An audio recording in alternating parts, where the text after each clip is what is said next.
for the 20th century. And everyone's had pretty much equal rights and equal opportunities since the 90s. And now it's gone the other way that actually people are using DEI to make sure that less white people are hired, which is wrong. You should be picking whoever's best for a job based on nothing but that criteria. White supremacy and white privilege are an absurd idea from a cultural point of view. They don't exist. I have no white part of me that feels supreme to anyone else of colour. I've got no subconscious or unconscious bias. That's absurd. I'm a retired clinician and PTSD therapist. I can tell you a lot about the subconscious because it's my expert field. And you can't be unconsciously or subconsciously racist or implicitly racist because of your skin. That's an important thing that, skin color doesn't determine anything. It just determines your pigmentation in relation to where you were born and how far it is from the equator. That's where it comes from. It also comes from heritage. So if you came from a part of the equator, or in Africa or South America or wherever, you're going to be darker skinned, definitely. But that's only a result of pigmentation due to sunlight. If you want to look at what inadequacies have gone wrong, it's all class-based and it's all poverty-based. It is the poorest people suffer the most. And actually the Democrats have done a very good job of keeping black people poor by giving them handouts and making them feel that they need them. Now there are lots of conservative voices saying we don't need this way of going about things. We want to go through life on our own steam, on our own metal, and lots of them have made lots of money doing it because they're conservative. They're right on their message. They're not flip-floppy. They're not woke. They're general people. The classic example was a trans woman. Actually, it's on TikTok. It's one of my videos. It was a friend of mine who took it. Basically, the trans woman knocked into her, and then they got into an argument, at which point this transvestite guy pulled off his wig and standing on point. It's not going to be nice tranning today, and it looked like it would be violent, but it didn't turn violent because she was well equipped for that. But she was calling the police because he'd assaulted her. And he went, "You, a black woman, calling the police on a trans woman. Do you know how absurd that is? Are you sure you don't want to think about that for a minute?" And that's the problem, because she's a conservative black thinker. She thinks crime is bad. She thinks bad things are bad. We all do. We all think crime is bad. We don't agree with lowering it to, if it's not over £950 or dollars, it's not prosecutable. We're not into that as a country. Okay? If you misbehave, you pay the price. But that never happens because you either fall into hysterics and blame racism, white supremacy, and white privilege for all of your problems.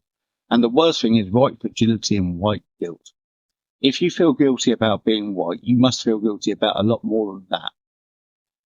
Because otherwise you're just simply virtue signaling and maybe trying to join the Impression Olympics on another side that you can compete with, as well as your own inadequacies in thinking and your own inadequacies in critical, rational use of the human brain. There's nothing suggests white privilege is behind Western civilization. Yes, there were more white people who started it because there were more white people around. Sorry, people of colour weren't around when we started the Age of Empires, when we actually colonised America. Then it became a thing, and it's been dealt with pretty well since the Million Man March.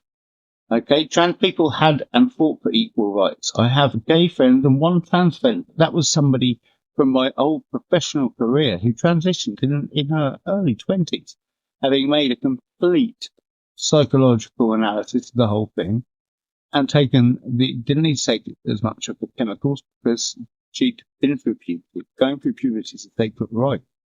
Everyone has to go through it. Puberty blockers are illegal in England, and they should be banned in every state in America or at the federal level, whichever.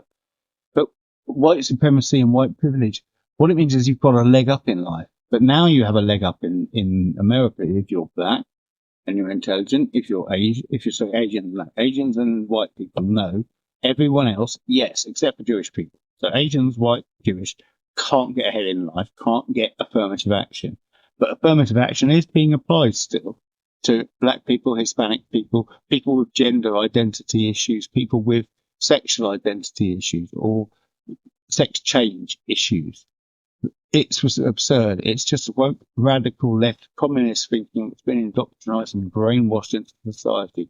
You unpick white privilege and white supremacy. And you find that the only white supremacists in the world call themselves that. I'm sure there's some others who don't, but it's not a big amount. George Soros is a white supremacist. He made that quite clear, and he funded the protests. The people are protesting on the money of a white supremacist, but yet blaming the world on white supremacy. You can see the fallacy there. And white privilege. I'm sorry, but I'm dying in my 50s for helping people, which I've done all my life. I came back from overseas. I had a horrible sadism applied to me, the worst a man can possibly imagine. And I've had that done in a foreign country because of my skin color. I don't know how many people who talk about white privilege, white guilt, white fragility, and how white people need to back down. How many of them have worked and lived in the third world and been actually victimized because of their skin color, and not by people who have to play by rules, but by people who don't have to play by rules at all. It's not nice. Ask South Africans. So get rid of the jargon. It's not going to last. There's too many of us who are wise to it, and there's too much wisdom to what we're saying to disagree with it. So ultimately, white privilege can kiss my ass. Because if you think that giving my life to save people, having not come from a background where I had a load of advantages, but actually giving my life to save people, help people, and eventually even continue to do so, even though I got attacked and had to retire, and it was an attempted murder. They beat my brain in with metal poles. So I've only got verbal accuracy. I don't have numeric or spatial reasoning at all, not anymore. It's a declining condition. That's how I know Joe Biden's got it.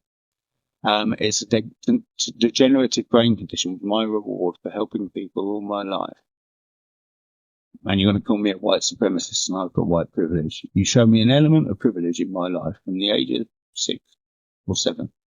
Show me one element of it and I'll agree. Tell me how it's privileged, though. Because I can tell you another thing. I was privately educated. I was expelled from 7 schools. So what does that mean? My father had a little bit of money, not too much, but enough to send me to schools. And I was 10 years younger than my older siblings, who are well into their 50s.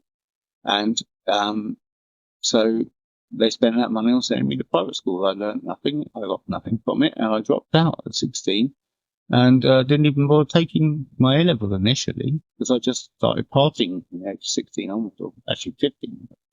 But that's my story.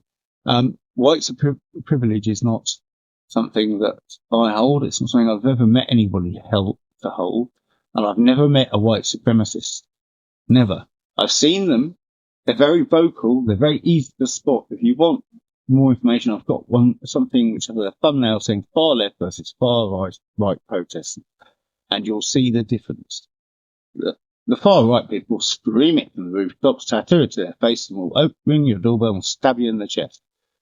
The woke far left will pretend that they like you, pretend they're inclusive of you, but you're not part of their group. So what they'll do is they'll cook you your favourite meal and they'll stab you in the back.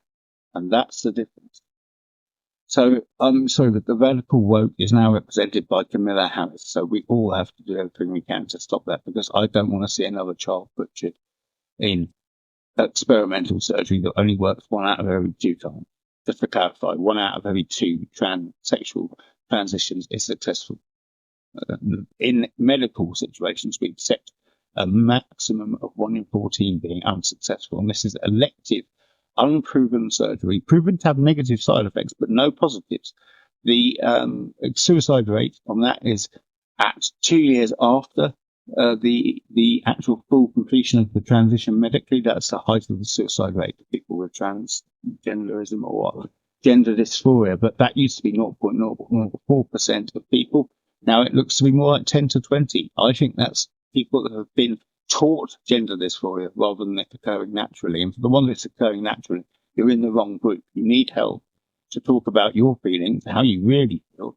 If that's done, the record has consistently shown for 40 years that over 85% of people stay in the same body. Most of them choose same-sex relationships, and the others are fully informed when they go into their transition period, and they're quite happy afterwards. Sadly, the ones who won trans rights are now feeling more transphobia because of the new version of it, which is 2S LGBTQI QQIA plus infinity sign. So I got their made up acronym wrong.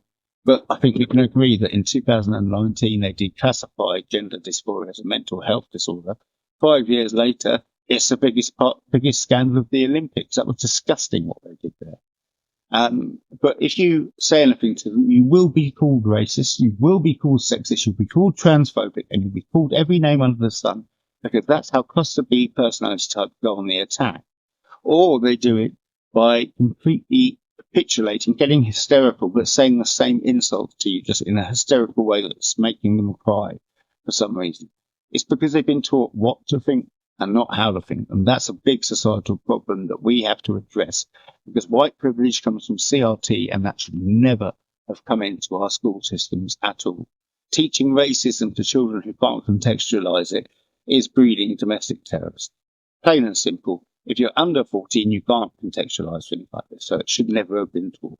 But it was, and we have to deal with the consequences, but we don't have to put up with the bullshit. So anyone who says I've got white supremacy, white privilege, unconscious racist bias, racism, or implicit racism, I say go to hell. I've got none of those things, and I'd like you to try and prove that I have, because you will not be able to. You're full of rubbish, and that message is so off colour because you don't want to look at your own inadequacies. You just find things to blame, and that is the way the woke left run. They find things to blame for their own inadequacies, and they want the world changed before they have to live in it. So I think I'll leave it there on white supremacy, but that was actually quicker than I thought, but I hope I've explained it in the right way. White supremacists are people like George Soros who want to run the world as a totalitarian. There are also neo-Nazis, but you don't hear of these protests much. And the only right-wing protest that's happened since October the 7th was, there's been two, but the first one was 81 people from the English Defence League who were all arrested and charged. So none of the people who were violent towards the police who were of the march on Armistice Day were charged or arrested. I mean, a couple were arrested. No one was charged. And it's the same. No one's being charged by the Washington protest. And the Olympics are trying to sort of, they had a trans man beating up a woman yesterday, and after 43 seconds, she just pulled it off. She couldn't take punches like that. And it just killed her Olympic dream. It's heartbreaking. Heartbreaking. People do it. People agree to it. People are too scared to stand up for these people. But I can tell you, they will react in one of two ways. Hysterical, you can ignore, and aggressive and violent, you can't ignore, but you can suppress it because they probably have no real experience in fighting. And all you have to do is just brush it off. You don't have to react. And if you do, you can stand in their way, but you don't need to be the one to incite any type of physical contact. If they do, then that's fine. But otherwise, you don't do that. That's not the way to win it. You stay on your message, on your point. You never change. I haven't changed my message in years. I'm not changing it now because more people are saying ridiculous things than ever. In fact, that enforces my position more. So I'll leave it there. I hope you enjoyed the video and got some benefit. I've enjoyed making it. It's never a chore. It's always fun. And if you do feel compelled to subscribe, like, and click the notification bell, I can't stop you. That's your compulsion. Anyway, always a pleasure, never a chore. I'll see you soon. You be lucky. I'll be good.